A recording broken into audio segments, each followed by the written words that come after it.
The Axtell Magic Drawing Board is one of the best props a children's entertainer can have. But just a couple of small tweaks can make your reputation as the best performer they've ever seen. We're going to talk about that right now. When you do it right, the Axtell Magic Drawing Board is the trick that your audience will talk about long after your show. But most performers I see don't get the strong reaction they could have. Just a few easy changes can make it your strongest routine. I'm not going to talk about how the Magic Drawing Board works. This isn't a video that's going to reveal the secret. But if you're not already using the Axtell Magic Drawing Board, you need to get one. Anybody can do it, and it's easy to use. Watch to the end of the video for a bonus on how to clean your Magic Drawing Board. Wrong way to use it. Most of the time I see performers do something like this. I have a tricky board here, and I'm going to draw a face on it, and it's going to talk to you. They don't say it that plainly, but their presentation makes it clear that there's something tricky about this board. The genius of the Axtell Magic Drawing Board is not that it's a trick. The genius of the Axtell Magic Drawing Board is that dry erase boards are boring. Let me explain. Why would you have it? Virtually any prop will be more magical if you have a reason to use it. If it's not obviously a prop, but rather something that's just part of the natural environment. When you pick up an everyday object and do something magical, it seems like a miracle. Sign. The obvious use for a dry erase board is a sign. So, before the show, I write Professor QB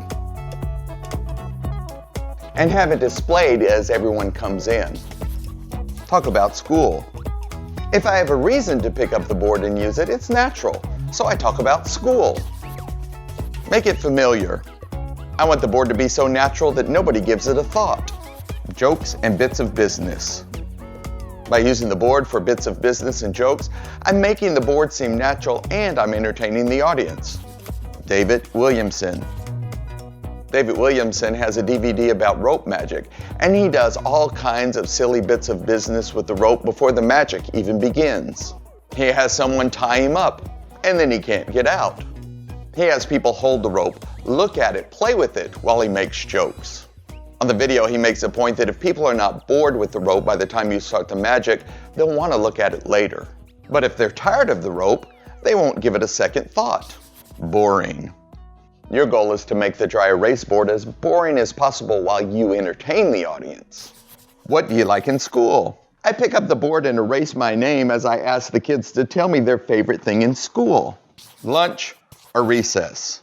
Often someone will say lunch or recess to get a laugh. I laugh with them and say, lunch is important because you should eat something good for you every day so that you can stay healthy.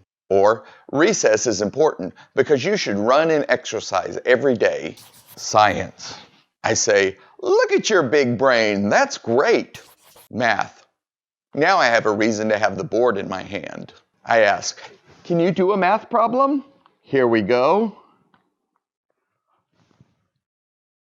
Was that too easy?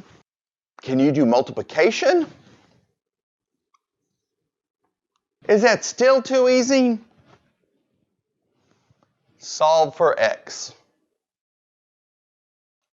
Then I stage whisper, say any number. X equals 4. That's correct. And if any of the grown-ups want to come and show that they're wrong, you're welcome to. When someone says reading or spelling, I say, raise your hand if you had a spelling test last week and remember one of your spelling words. What was one of the words on your test? And then I misspell it on purpose or write something silly. So they'll tell me cat and I'll spell it. The kids love to correct you because they know how to spell it and you don't. Or if they have a word, you can switch words and it's funny. For example, if they say sphere, I write ball. Well, a ball's a sphere, and the kids love to argue with you about it. Then I say, I had a really hard spelling test. It was the word thumb. It took me forever, but I finally learned how to spell it. T-H-U-M, thumb. What? It needs a B? Are you sure? Okay. Thumb. Oh, a B at the end. Why didn't you say so? Bathumba. Wait a minute, that doesn't look right. Oh, erase the first B? Okay. Thumba. Wait a minute. What's that? Oh, it's silent. Okay. Thumba. Oh, forget it. Spelling is way too hard. Art. You like art? Oh, you sit by Art and say, oh, Art, I want to marry you when I grow up. Mm. Oh, you mean art like drawing pictures. I love art too. Drawing the face. The process of drawing the face sets up the magic.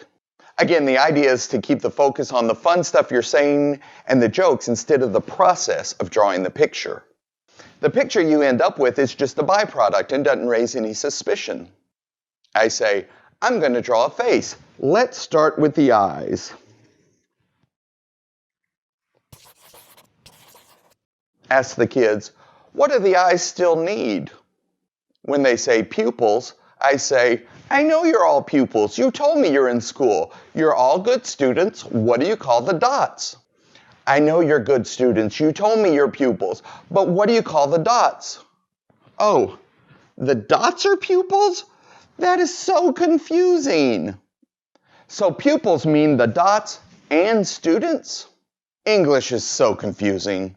They're thinking about the pun I made, and it's a little bit confusing, so they're thinking about that and not about me drawing the dots. I draw his chin and his mouth. I say I'm going to give him a nice big smile. Hair.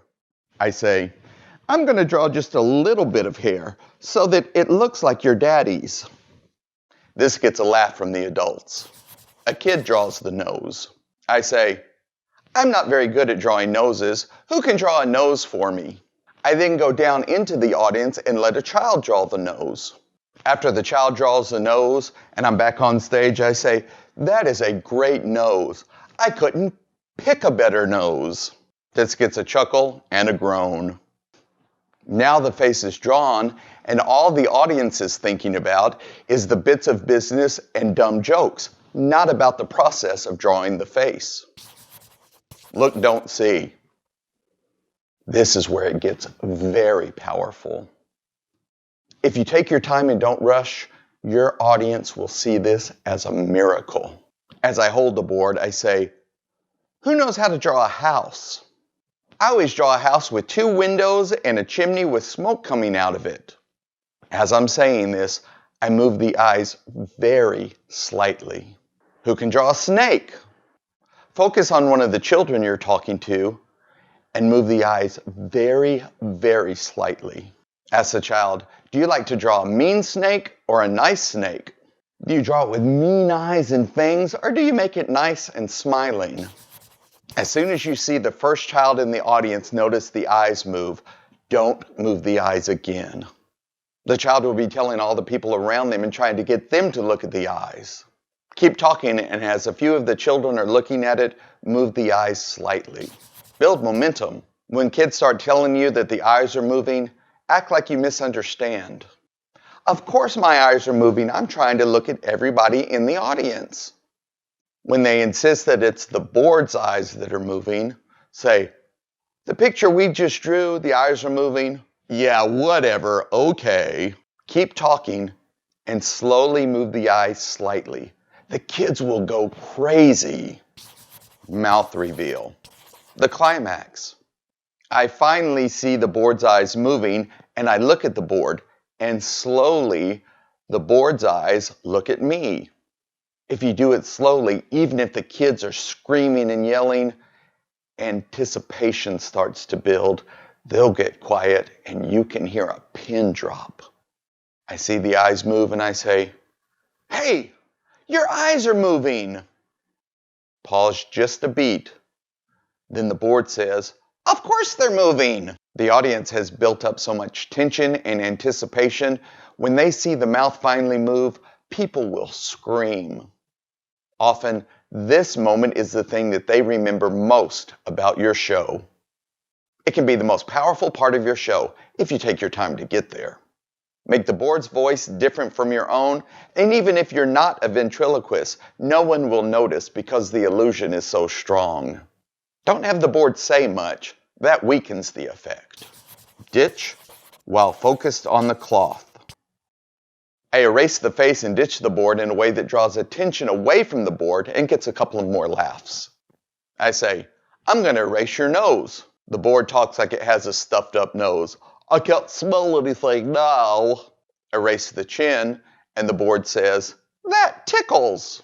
Erase the hair, and the board says, it's cold in here. Erase the eyes, and the board says, who turned out the lights?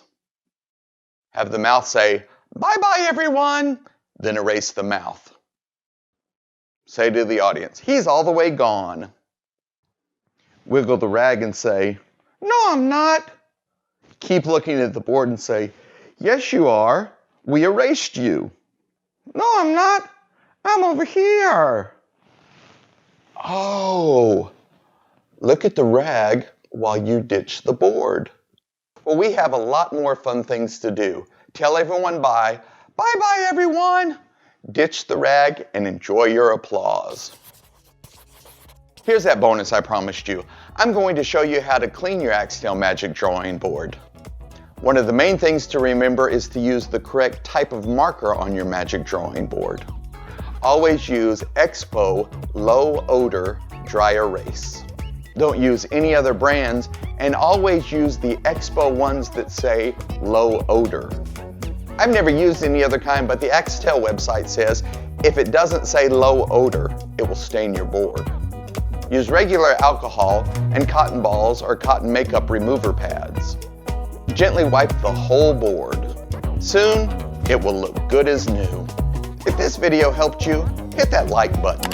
And if you're new here, be sure to subscribe and hit that bell notification so you can see lots of videos created for performers just like you. And be sure to watch these videos that will help you be a better performer. Thank you. It helps a lot and lets me do more of these videos for you.